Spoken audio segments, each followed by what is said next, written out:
Understanding how to manage human resources will be key to your success as a business leader. Believe it or not, many business people with great business strategies, plans, and products fail because they do not fully grasp the importance of human resource management. Thomas J. Watson, the founder of IBM, said, "You can get capital and erect buildings, but it takes people to build a business." Managers use a lot of words to describe how valuable people are to their organizations. Human resources, human capital, intellectual assets, and talent all imply that people play a vital role in business success. No matter what part of the business you're dealing with, whether it's figuring out where to put a new plant, designing a new product, formulating your strategy, or developing a cost structure, every single business issue ultimately becomes a people issue. At the heart of it, you've got to have people with the right skills, opportunities, and motivation to face those challenges and achieve business success. This is the essence of human resource management, to manage people in a way that drives business success. To drive success, human resource management involves a wide variety of activities, including analyzing a company's competitive environment and designing jobs so the company's strategy can be successfully implemented. This in turn requires selecting the right people, developing their skills to meet strategic objectives, and motivating them toward a common goal.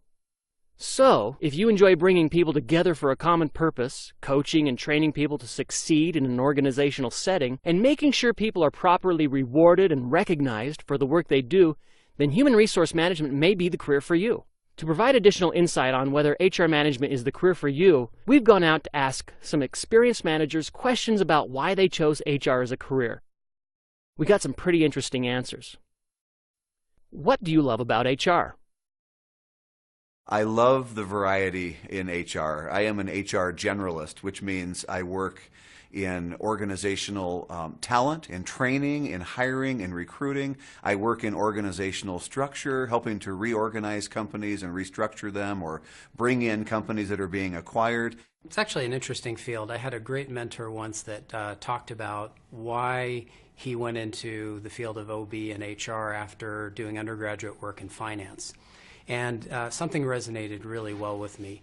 Basically, it said that no matter what business or organizational issue you're dealing with, that could be entering a new market, that could be designing a product, that could be solving some analytical challenge or technical challenge, every single business issue or organizational issue ultimately becomes a people issue. At the heart of it, you've got to have someone with the right skills, capabilities to face that challenge. And so it's how do you find those people, how do you get them into the right roles, how do you motivate them, how do you help manage and unleash their performance. But ultimately, every business issue is a people issue. And the one function, HR and OB, is one that touches every aspect related to people. There are so many reasons why I love the field of human resources. And it's actually hard to sort of figure it out. And if I go back to what drew me into the field of human resources, it's really sports. I was a big jock in school. I played 3 sports in high school. I played 2 in college. And everything I loved about sports, I find, is translatable to the world of organizations, such as organizing to win. Just as when you're on a team and you got to try to figure out what's the right way that we can organize the skills and talents we have to achieve our goal. The same thing is true in an organization. When you're in organization development and human resources, you're getting a chance to figure out how do we assemble the people and the resources and the assets we have to win in the markets that we want to win in, to put the best people in the best roles that amplify their skills and their strengths. And so I found over the years, the more I got into human resources, the more I loved it, because everything I loved about sports is what I loved about human resources. Why would you want to work in HR?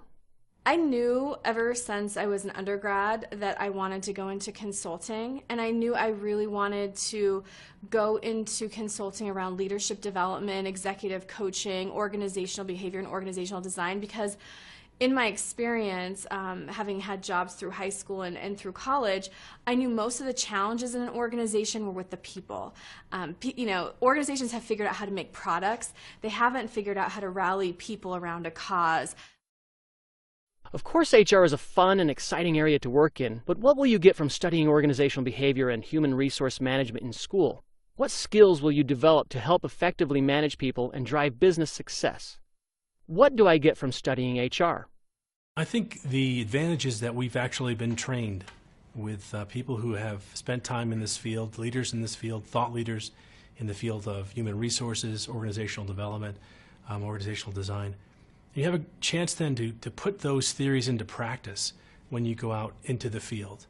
The great thing about OB HR coursework is that it will make anybody in any profession more successful.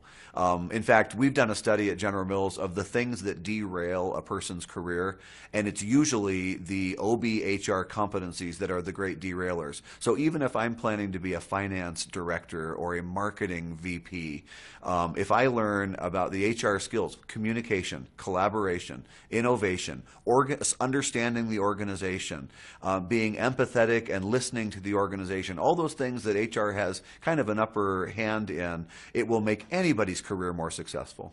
What is the most useful skill you learned from studying HR? So for me, it hasn't necessarily been a skill that's been most useful for me in my work. It's been a mindset. And the reason I say that is because the mindset that people have when they're dealing with a talent is that if people aren't doing something right, it's a motivation issue. And, you know, these lazy people, or I have the wrong people in the job. But a lot of times there are mechanisms set up within an organization. So the structure can influence, processes can influence why people aren't successful. But they'll look at people as, you know, shame on them, they're not doing the right thing. But the really, really interesting and fascinating thing, and the mindset I think you have to have, is to look at an organization as a system and look at how things are influencing that system. Because so many times you'll figure out that it's that system, it's not the individual that's creating the outcome. And if you can change the system, the individual within the system will change as well.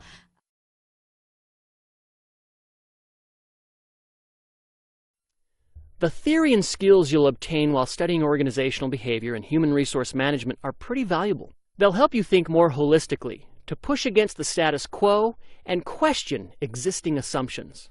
They'll help you examine organizations as systems and be able to change dysfunctional systems to ensure that people and organizations are aligned toward success. But such competencies are not only important for HR managers, they are vital for all people working in organizations. How do you know if HR is the right career for you? Probably the test question that annoys me most when I interview people is they want to get into OBHR because they like people. That's helpful, but that's not really what drives the field. It's really the intersection of the strategy the business is taking and your ability to influence that, the degree of effectiveness you have in terms of building systems and processes that enable strategy, and then your ability to translate that in meaningful terms to the broader employee population. That's really the art of OBHR. So if you have an interest in that intersection of strategy, process, and people, that's where it all comes together. So it's much broader than liking people. And again, I've been at enough campuses around the world where a lot of HR people will attribute their need to get into HR because they like people. It helps, but that's not a differentiator. The differentiator is to be able to connect strategy, process, systems with people in a very effective, in a very efficient way that drives value in the business. If you're thinking about it, I would say ask yourself if you are comfortable in both partnership situations and team situations where you can help build on the momentum of a team, but also if you're comfortable in pushing back and dealing with confrontation and interjecting ideas or disagreements in places where it's not as comfortable. If you can be successful in both of those or be comfortable in both of those, you'll do great in HR. The other would be business partnership. Are you comfortable not just as a people person, not just as an amiable, but as someone who can, again, understand the whole business and understand how the organizational aspect fits into making an entire